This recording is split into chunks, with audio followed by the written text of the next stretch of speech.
আমার জীবন থেকে 2টা বছর নষ্ট করে দিছেন। একটা ছেলেকে 2টা বছর অপেক্ষা করানোর পরে তার হাতে বিয়ের কার্ডটা ধরে দিচ্ছেন। এটা ইম্পর্টেন্ট কথা।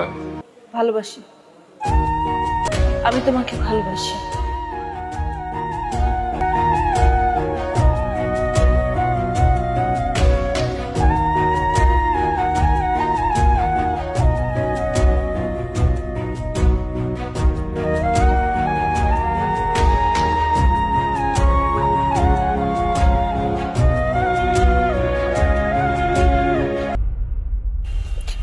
ইম্পর্টেন্ট কথা শুনলা তো না, যেটা শুনতে আসছিল? ইম্পর্টেন্ট কথা শুনলা, বুঝলা, এখন চলে যাইতেছো।